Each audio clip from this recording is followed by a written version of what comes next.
Madam Speaker, the law on presidential, vice president, prime minister's emoluments act gives benefit to holders of those offices, vehicles, houses.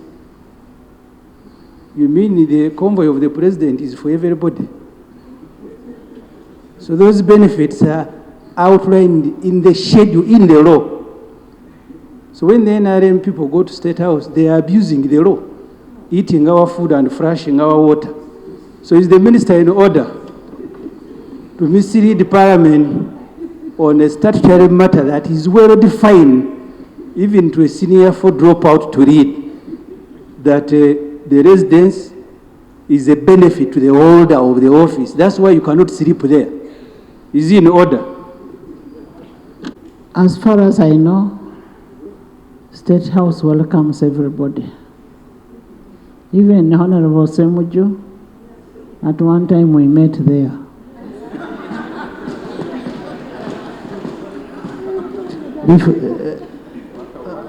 Before he became a politician.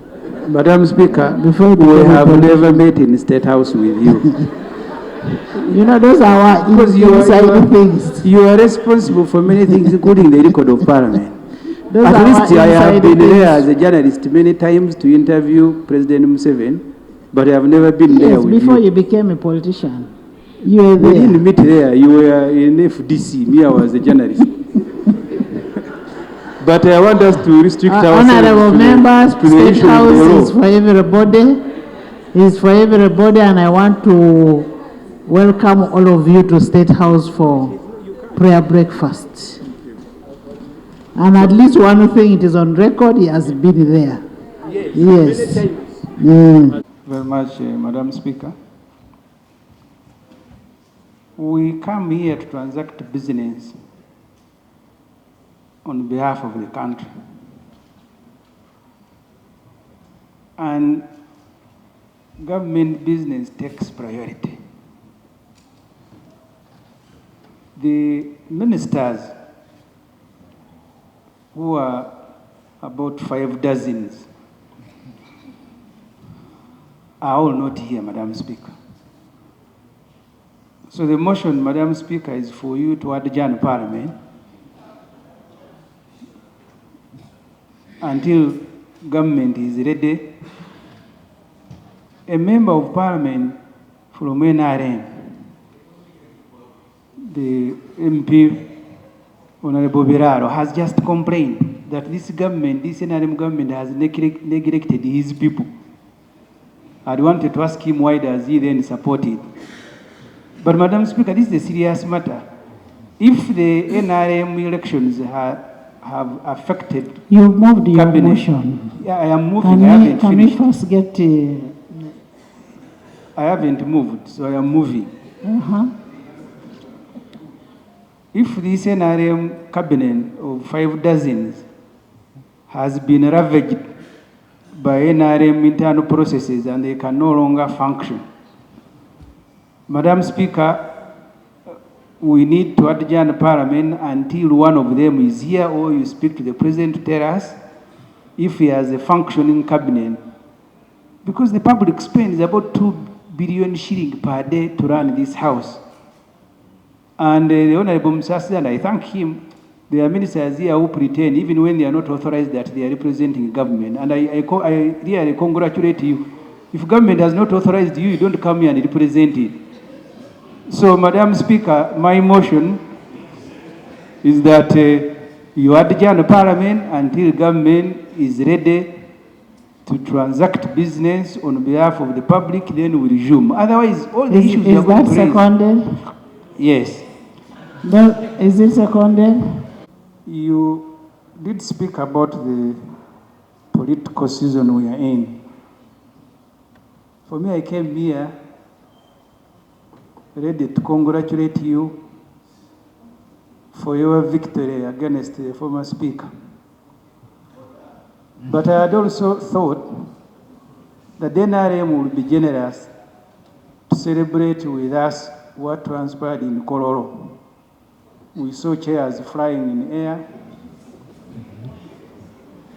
But I thought we'll start with congratulating you, the Speaker of Parliament, for your big victory. But related to that, Madam Speaker, in this political season, because I saw you in the last Parliament, we were celebrating smaller things. The former Speaker was about, I don't know how many years, you brought flowers here for her. So I thought when you contest and win an election, Parliament should congratulate you, because in the past it has congratulated the smaller things. So, Madam Speaker, Honorable can I Ssemujju, raise my issue, Madam Speaker? Honorable Ssemujju, those are our internal matters for NRM. Madam Speaker, I don't, because when you say they are internal, I'll leave it, but political parties are public institutions. But for me, Madam Speaker, another issue related to politics, the deteriorating civic space. I have just had a conversation with the State Minister for Foreign Affairs. I had a smaller meeting this afternoon as MP for Chira Municipality with my constituents near Woyogere Police. The tents have been confiscated. I was in Mitiana as the Chief of Staff and Brand Manager of PFF to open an office swearing new leaders and introduce my party to that area. Police said you cannot have a meeting in a tent, maybe you go in a hall. We walked 3 kilometers to the Catholic Church outside the city. And then when we were coming back to open the office, they said you were in a procession and tear gassed us. They are the ones who took us there. Then they said, don't come back to open the office, you are in a procession. Tear gas. So I wanted you, Madam Speaker, since we have the Minister of Internal Affairs, tell us if political parties are banned.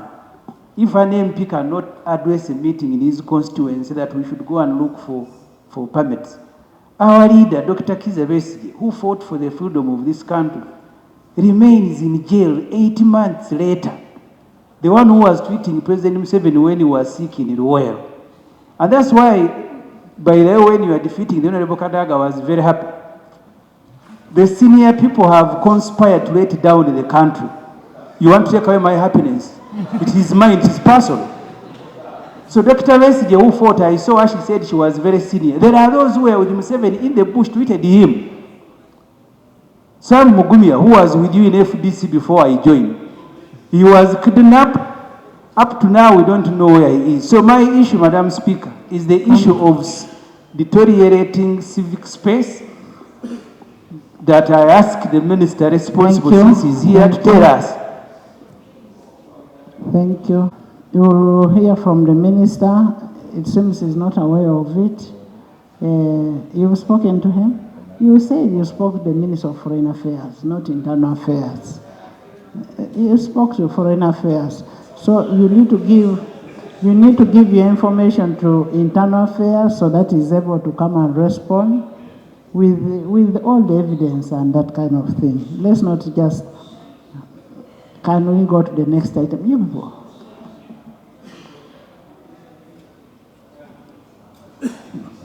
The flexibility. The Honorable Ssemujju, in passing, mentions the abduction of a citizen well known to all of us in the name of Ssemujju, that up to now, his whereabouts are unknown. Will the Ministry of Internal Affairs volunteer information to this country whether he's in knowledge of the whereabouts of a one Ssemujju or not, and if he does know where he is, to understand why he's not anywhere in any court, and whatever is happening to him, that his family can have an idea of how to rescue him in a formal way. Right, Honourable Speaker, abduction is a big thing in this country. We have had issues here with abduction and disappearances. Shall we add Ssemujju on the list of missing Ugandans when actually was in Uganda? What to give us that information? on where Ssemujju is. Next item. Freedom to associate, freedom of conscience, freedom to support a party of your choice. And this is not serious just because we are in an election year. Even under no elections, nobody should be abducted. I was processing PFF candidates for Rukunjiri municipality. Ssemujju was kidnapped, abducted from Mbarara. Up to now, we don't know where he is. Even after court issued an order for the CDF and Attorney General government to produce him, they haven't produced him. So this parliament cannot handle business as usual, that you continue processing loans, one smaller bill here, when the civil liberties, which is the most important thing, is being violated. So I think what we will do, if the Speaker doesn't set aside time to discuss civil liberties and the violation, we will have to move under the rules to adjourn matters that are on the order paper and have that important matter discussed. Otherwise, where we are going, nobody is safe in Uganda anymore. Allow your colleagues. I'll give you 2 minutes. Mr. Speaker, we raised here the issue of human rights violation within the area of our jurisdiction. One of the NUP supporters, called Ed Mutwe, was locked up in a basement, tortured, and someone who tortured him was on social media celebrating.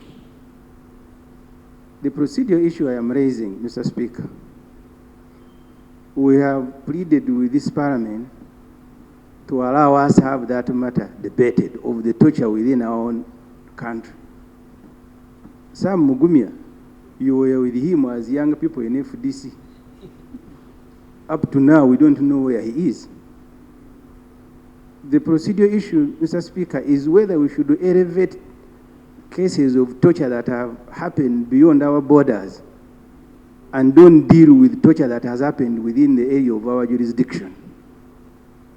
Because you have a number of our people being abducted by the military, headed by Major General Moses Kainerugaba, tortured, and he goes on social media to celebrate.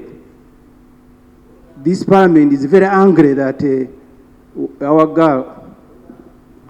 Order. Mr. Speaker, the honorable member, he was once with us, joined the NRM, and now he has crossed coming, squeezing me here. Is it really in order to come and place me in my comfortable seat? Well knowing the honorable member from Soroti, Ariko, who was in the FDC, joined the NRM, now he has crossed the floor. Mr. Speaker, could you, is it really in order? And I know you are very passionate about the seating system and the order sitting here. Otherwise, you see, it's even talking when we are having the house. Now, please, Honorable Ariko, I saw the opposition chief whip calling him to come over. I don't know whether he's trying to make him defect from here, but please, I request you do this after here. Honorable, the rules don't allow us to be crisscrossing the floor unless we have free sitting. So, Mr. Speaker, I am raising this procedure, your help. We've raised this matter. Up to today, I even attempted to move a motion of adjournment, to have all the other matters stayed, to have that matter debated. Before we go to, and I'm not saying this is not a serious matter, issues of our people outside Uganda is a serious matter. You even had a criminal in America who said, don't take me to Uganda where they torture people. So the procedure issue, Mr. Speaker, is whether that debate that we have requested should not precede this particular matter that has come as a result of reports in the newspapers and on BBC in the last 2 days. Thank you. Let's take an opportunity. Thank you very much, Right Honourable Speaker. Right Honourable Speaker, mine is in response to the Minister's assertion that money for REA can only be released in the second quarter at 50%. Right Honourable Speaker and members, you are aware the question of budget is under the Public Finance and Management Act. We know that in each financial year we have 4 quarters.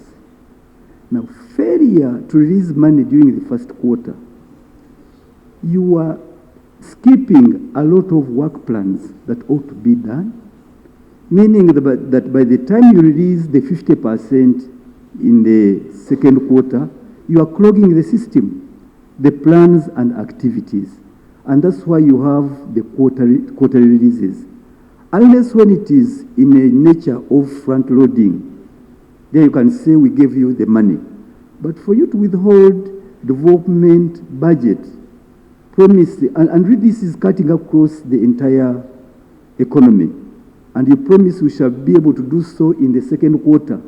Right, Honourable Speaker, we act according to the timelines. It therefore means that government, you are failing the entities who are the users of these budgets, and consequently, as a country, you'll be having money released but not spent.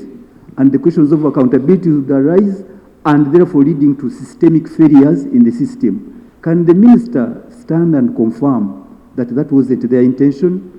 And he promises to do so immediately because the activities are all at standstill.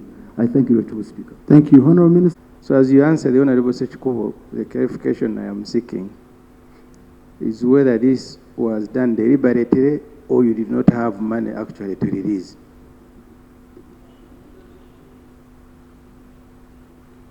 Thank you, Honourable Minister.